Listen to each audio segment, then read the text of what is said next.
प्रिय विद्यार्थियों एवं अभिभावक बंधुओं, आप सभी को मेरा सादर प्रणाम।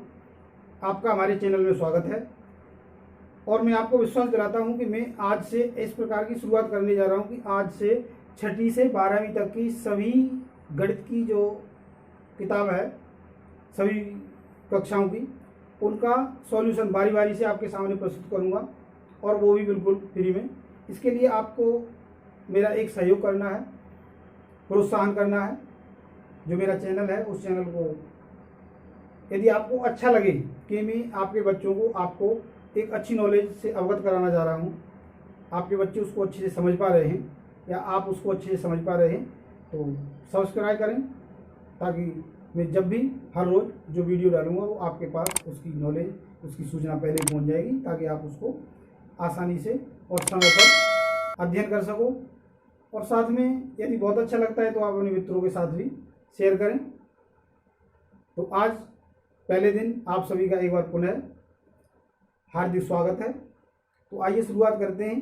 हमारी जो पहले दिन हमारी जो कक्षा 6 की किताब है उसका पहला अध्याय है अपनी संख्याओं की जानकारी, यानी हम जिन संख्याओं को अपने दैनिक जीवन में प्रयोग करते हैं उनकी जानकारी, उसके बारे में। वैसे आप जानते हो सभी बच्चे स्कूल में जाने से पहले ही संख्याओं को सीख जाते हैं। अब तो हम 6ठी क्लास में आ गए हैं, जब हम प्राइमरी क्लासेज में जाते हैं वहीं बच्चे सीख जाते हैं कुछ संख्याओं का, लेकिन थोड़ा सा जान लेते हैं।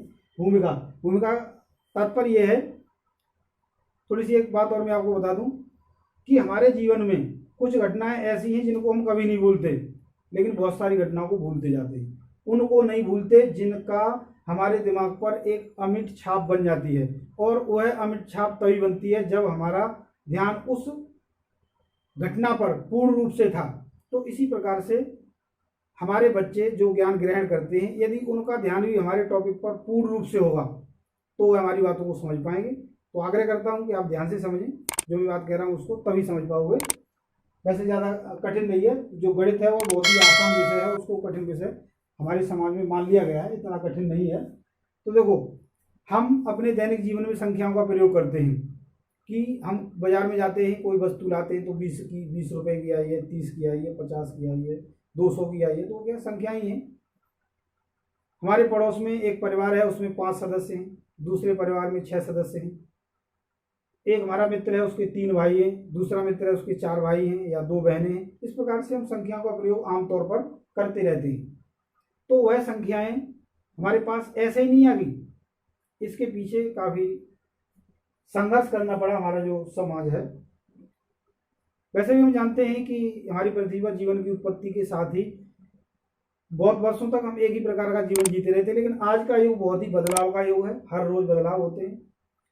जैसा कि आज का जो महामारी है, कोविड-19 पैंडेमिक है, इसमें हम अपने घरों में कैद हैं।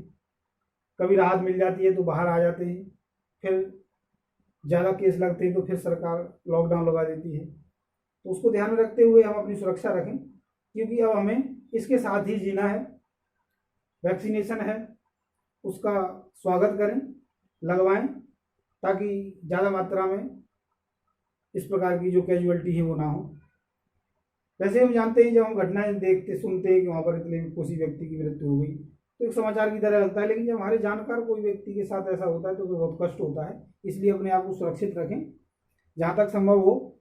कभी निकले और निकलना है तो मास्क और हैंड सैनिटाइजर का प्रयोग प्रॉपर करें। तो जानते हैं, प्राचीन काल में जब संख्याओं का ज्ञान नहीं था तो व्यक्ति अपनी जो वस्तुएं थी उनको गिनने के लिए कैसे प्रयोग करते थे, और उसी से संख्याओं का विकास भी हुआ है। तो सबसे पहले व्यक्ति ने पशुपालन सीखा, और पशुपालन सीखने के साथ जब वह अपने पशुओं को जंगलों में चराने ले जाते थे तो चराने ले जाने के समय समस्या ये थी कि जब वह उनको ले जाते फिर वापस लेके आते तो किस प्रकार से देखें कि हम कितने, गिनती जाती नहीं थी कि 10 ले गए तो 10 ले आए, गिनती नहीं थी। तो वो क्या करते थे कि पशुओं को जैसे ही अपने बाड़े से निकालते थे तो निकालने के बाद वो क्या करते कि उसके नाम का एक पत्थर वहां रख देते।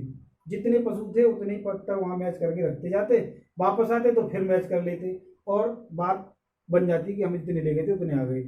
फिर क्या हुआ, जो पेड़ों की टहनियां हैं या तने हैं उस पर वो इस प्रकार से निशान लगाना शुरू कर दिया, इस प्रकार से निशान लगाने शुरू कर दिए। तो इसको उन्होंने एक कह दिया, हिंदी भाषा में इस प्रकार से लिखा जाता है इंग्लिश में इस प्रकार से और रोमन में इस प्रकार से। ऐसे ही यदि हम इस प्रकार से जल्दी जल्दी में तो दो इस प्रकार से लिखा जाता है, हिंदी में इस प्रकार से, ये अंग्रेजी का है, और इसमें रोमन में इस प्रकार। ऐसे ही 3 है तो इस प्रकार से हुआ, तो 3 का विकास ऐसे हो गया। ऐसे ही फिर जब हमें कोई चीज़ थोड़ी सी शुरुआत मिल जाए तो फिर हम आगे की संख्याओं को या आगे की चीज़ों को अपने आप ही मैनेज करना सीख जाते हैं। इस प्रकार से संख्याओं का ज्ञान संभवतः ऐसा हुआ होगा, अनुमान लगाया जाता है, प्रमाण नहीं है इसका, क्योंकि उस जमाने के कोई लिखित प्रमाण थे ही नहीं। दूसरा है संख्याओं की तुलना से हम जानते हैं कि कौन सी संख्या बड़ी है कौन सी छोटी है, आसानी से जान सकते हैं। जैसे एक संख्या 11 लिखी है, एक 12 लिखी है, तो ये आसानी से बता देंगे ये बड़ी है और ये छोटी है। अब हम और देखते हैं, मान लीजिए संख्या दे दी 5799 और एक दे दी 8750, तो इनमें कौन सी बड़ी है, तो यहाँ भी कोई प्रॉब्लम नहीं है। हजारवें स्थान पर जो अंक है वह जिसका बड़ा है वही संख्या बड़ी होगी, इसका मतलब ये वाली संख्या बड़ी है और ये छोटी है। दूसरा उदाहरण ले लेते हैं, 5799 ले लेते हैं और यहाँ पर भी हम 5750 लिख देते हैं। अब हम देखते हैं, और यहाँ पर हम और कुछ ले लेते हैं, समान संख्या होगी इसलिए।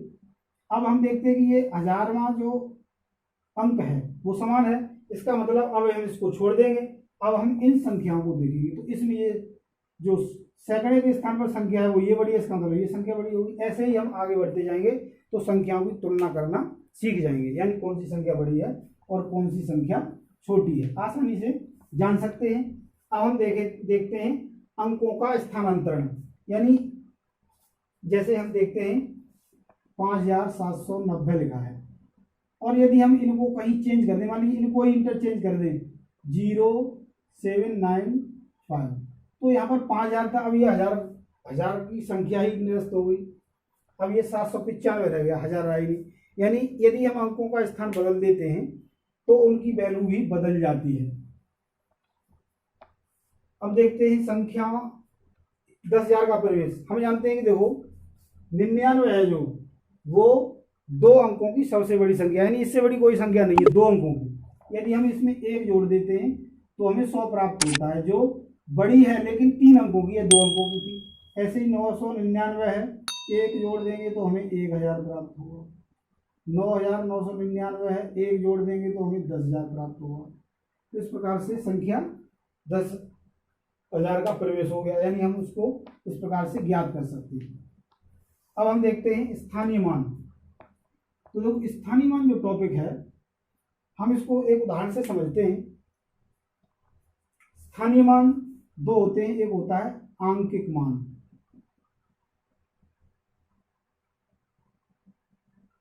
दूसरा होता है स्थानीय मान। हम इसको फेस वैल्यू और प्लेस वैल्यू, अंक को फेस वैल्यू और इसको प्लेस वैल्यू के नाम से जानते हैं। अब देखो हम ही देखते हैं खुद अपने आप को, हमारी भी 2 वैल्यू हैं, एक फेस वैल्यू है और एक प्लेस वैल्यू है। यानी मान लीजिएगा आप हो, आप एक ही व्यक्ति हो, मान लीजिए आप अपने पापा के सामने हो तो बेटा हो, आपके दादाजी के सामने हो पोता हो, आपके भाई के सामने हो भाई हो, या बहन के सामने हो तो भाई हो। मैं हूँ, इस समय आपके सामने आपको पढ़ा रहा हूँ, अध्यापक हूँ। मैं मेरे बच्चों के सामने जाऊँगा, पिता हूँ। अपने पिता के सामने जाऊँगा, बेटा हूँ। ऐसे ही जहाँ जहाँ जाऊँगा तो मेरे जो संबोधन है वो बदलते रहेंगे, यानी वो मेरी क्या है, प्लेस वैल्यू है। जैसे मैं गया किसी दूसरे व्यक्ति के सामने, उसने मेरा संबोधन कुछ और किया, लेकिन नाम मेरा एक ही है, चेहरा मेरा एक ही है। ऐसे ही अंकों का मान होता है। मान लीजिए हम यहाँ पर संख्या लिखते हैं 3555। अब यहाँ पर 3 जो है वो 3000 को प्रकट कर रहा है, ना कि 3 को। अकेला 3 लिखा है तो वो 3 ही है। ऐसे ही इन अंकों को हम जब अलग अलग स्थानों पर रखते हैं तो इनकी जो वैल्यू है वो बदल जाती है। इसी को हम स्थानीय मान कहते हैं। और इसी स्थानीय मान के आधार पर संख्याओं को उनकी जो स्थान है बदलकर उनकी वैल्यू को हम प्रदर्शित कर सकते हैं। ऐसे आगे 10,000 का प्रवेश। 10,000 का प्रवेश से तात्पर्य है, जैसे हमने 1 लाख है, 10,000 का देखा था, वैसे हम 1 लाख का भी कर सकते हैं। 99,999 में 1 जोड़ देंगे तो हमें 1 लाख प्राप्त हो जाएगा। बड़ी संख्याएं, बहुत बड़ी संख्याएं, जैसे लाखों में, करोड़ों में, अरबों में, उनके बारे में किस प्रकार से लिखते हैं आइए आगे देखते हैं। बड़ी संख्याएं पढ़ने और लिखने में एक सहायता, यानी बड़ी संख्या को हम किस प्रकार से लिखते हैं और पढ़ते हैं। अंकों में दी हो तो शब्दों में कैसे लिखेंगे, और शब्दों में दी हो तो अंकों में कैसे लिखेंगे, हमारी जो भारतीय पद्धति है उसके अनुसार, और अंतर्राष्ट्रीय इंटरनेशनल सिस्टम है उसके अनुसार। तो देखो यहाँ पर एक टेबल बना रखी है हमने, इकाई, दहाई, सैकड़ा, हजार, 10,000, लाख, 10 लाख, ऐसे यहाँ पर ones, tens, hundreds, thousands, 10,000, lakhs and 10 lakhs. नीचे की सारणी में और बड़ी संख्या दे रखी है। यहाँ पर हमने संख्या ली है 7,34,543। तो इनको हमने देखो इसमें टेबल में दिखा रखा है 7,34,543। अगली संख्या है 32,75,829। 32,75,829। इस प्रकार से हमने यहाँ पर लिख के दिखाया। ऐसे ही इससे बड़ी संख्या है वो है, यहाँ पर हमें संख्या दी है 2,57,34,543। इसको यहाँ लिख के दिखाया गया है। यहाँ पर इसका नाम हिंदी में जैसे यहाँ लिखा है उसे लिखेंगे, जगह नहीं इसलिए नहीं लिख रहा मैं, ऐसे ही इसको दिया है। अब हम देखते हैं अगला जो हमारा बिंदु है, अल्प विरामों का प्रयोग करके संख्यांकन की भारतीय पद्धति। यानी हम जो संख्या लिखते हैं, जैसे हम एक संख्या लिख के दिखाते हैं, इस तरीके से ये लिख दी, तो यहाँ पर हम अल्प विरामों का प्रयोग करते हैं। तो हम जानते हैं कि भारतीय पद्धति में अल्प विराम लगाने के लिए हम पीछे से इकाई के तरफ से शुरू करेंगे और पहले 3 अंक के बाद, फिर उसके बाद 2-2 अंकों के बाद कोमा लगाएंगे। जैसे ये हमने लगा दिया 1 2 3 यहाँ लगा दिया और 1 2 यहाँ लगा दिया। इसका मतलब हम इसको पढ़ेंगे तो ये होगा, देख लेते हैं, इकाई, दहाई, सैकड़ा, हजार, 10,000, लाख, 10 लाख, यानी 53,43,278। इस प्रकार से लिखा जाएगा। और भी संख्या ले सकते हैं। अब देखो यहाँ पर हम देखते हैं अंतर्राष्ट्रीय संख्या पद्धति है। तो अंतर्राष्ट्रीय संख्या पद्धति में भारतीय संख्यांकन पद्धति में जो कोमा लगाया जाता है, अल्पविराम लगाया जाता है, वो होता है पहले 3 अंकों के बाद, फिर उसके बाद 2-2 अंकों के बाद लगाया जाता है। लेकिन जो अंतर्राष्ट्रीय पद्धति है उसमें हर बार 3 अंक के बाद ही कोमा लगाया जाएगा। जैसे हम संख्या लिखते हैं तो यहाँ पर हमने 3 के बाद और फिर भी 3 के बाद, इस तरीके से हम लगाएंगे। तो यहाँ पर जो हमारी संख्या है वो अलग प्रकार से देखी जाती हैं। तो आगे हम एक्सरसाइज शुरू करते हैं। अब हम हमारी जो पहली एक्सरसाइज है उसे देखते हैं। पहली एक्सरसाइज में पहला प्रश्न है रिक्त स्थानों को भरिए, यानी इसमें रिक्त स्थान दिए उनको भरना है। 1 लाख कितने हजार के बराबर होता है। तो वैसे तो हम जानते हैं कि 1 लाख 100,000 के बराबर होता है, लेकिन यहाँ पर 10 दिया है तो यहाँ पर हम क्या लिख देंगे 10, यानी 10,000 और को 10 बार लिख देंगे तो वो 100,000 हो जाएगा। 1 मिलियन, यानी जो 1 मिलियन संख्या है वो कितने 100,000 के बराबर होती है। तो यहाँ पर हम लिख देंगे 10 100, यानी 10 और 100,000। 1 करोड़ भी 10 लाख के बराबर होता है। ऐसे ही 1 करोड़ है वो 10 मिलियन के बराबर होता है। ऐसे ही 1 मिलियन है वो 10 लाख के बराबर होता है। इस प्रकार से हमारा जो पहला प्रश्न था। दूसरा प्रश्न है, तो हमारी पहली एक्सरसाइज का जो दूसरा प्रश्न है उस पर आते हैं और देखते हैं किस प्रकार से इसका उत्तर हम निकालेंगे। पहला प्रश्न कर लिया। दूसरे प्रश्न में हमें पूछा गया है कि सही स्थानों पर अल्प विराम लगाते हुए संख्याओं को लिखिए। संख्या लिखनी है, सही स्थान पर अल्प विराम लगाना है। तो इसमें पहला प्रश्न है 73,75,307। तो 73 लाख इसका उत्तर लिखेंगे हम। 73,75,307 यानी 307। आसान था, कुछ भी नहीं है इसमें, कोई भी कठिनाई नहीं थी। दूसरा प्रश्न है 9,05,41,। 9 करोड़ एक ही है तो हम एक के बाद कोमा आएगा क्योंकि ये 9 करोड़ है, 2 डबलिंग में नहीं है। अगला जो है 9 करोड़ 5 लाख। 5 लाख है, इसका मतलब हम 05 लिखेंगे, कोमा लगा देंगे। फिर उसके बाद इन्होंने दिया है 41। तो 41 के लिए पहुंचने के लिए हमें इस तरीके से ये कोमा आ जाएगा। जैसे हम देखते हैं 3 के बाद आएगा तो ये 9 करोड़ 5,41,41। अगला है 7,52,21,302। 7 करोड़ 52 लाख। तो 7 करोड़ 52 लाख, 7 करोड़ 52,21,000, 21,000 और 302 यानी 307। अगला है 58, अब मिलियन आ गया यानी अंतरराष्ट्रीय पद्धति है, तो 58 मिलियन। अब हम यहाँ देखेंगे कि यहाँ पर हमें 3 के बाद कोमा लगाना होता है, लेकिन यहाँ पर क्या है 58 मिलियन है यानी 58 मिलियन है, तो यहाँ पर एक के बाद 2 अंक के बाद पहले कोमा लग जाएगा।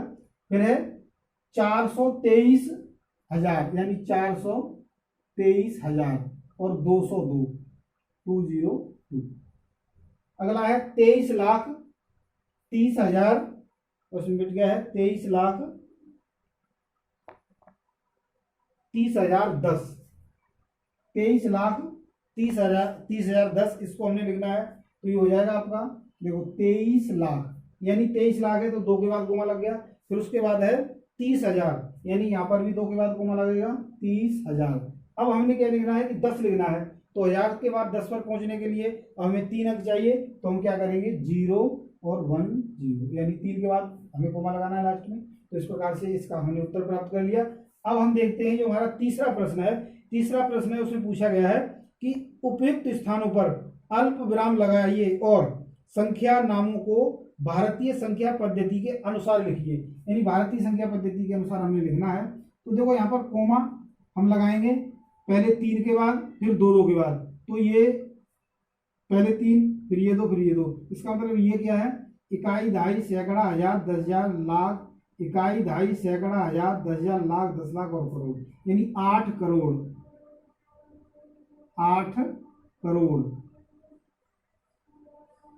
आगे 75,000, 75 लाख, 75 लाख, 95,000, 95,000,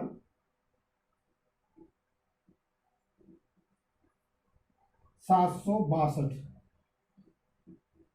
762 पहला आ गया। दूसरा है यहाँ पर हम देख रहे हैं ये कोमा 3 के बाद फिर 2 के बाद, यानी यहाँ पर है इकाई, दहाई, सैकड़ा, हजार, 10,000, लाख, 10 लाख, यानी 85 लाख, 85 लाख, 46,000,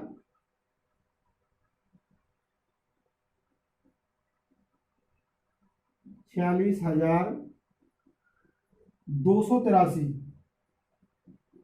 283। ऐसे अगला है तो ये हो जाएगा 9 करोड़ 99 लाख 46, अपने आप लिख लेना 9 करोड़ 99 लाख 46। अगला है 9 करोड़ 84 लाख 32,701। अगला जो प्रश्न है उसमें हमें पूछा गया है उपयुक्त स्थानों पर अल्प विराम लगाइए और संख्या नामों को अंतरराष्ट्रीय संख्या पद्धति के अनुसार लिखिए। तो यहाँ पर हम देखते हैं कि 3 के बाद ही हमने कोमा लगाना है हर बार। तो यहाँ पर है 78 मिलियन, 78 मिलियन अंतरराष्ट्रीय पद्धति है तो हम मिलियन में लिखेंगे। 921,000, 921,092, ये हो गया 92। अगला है 7 मिलियन, और यहाँ पर 78 लिखना था हमें, 78 इस तरीके से लिखेंगे। ये है 7 मिलियन 452,000, 452,283, 283। आगे है इसको आप अपने आप लिख लेना। 99 मिलियन हो जाएगा, 985,000 हो जाएगा और 102, ये 48 मिलियन 49,000 और 831। तो इस प्रकार से आज हमने पहली एक्सरसाइज देखी है। आशा करता हूं आपने अच्छे से इसको समझ लिया होगा। कल एक और अगली एक्सरसाइज के साथ अगले वीडियो में हम आपसे मिलेंगे। तब तक के लिए धन्यवाद।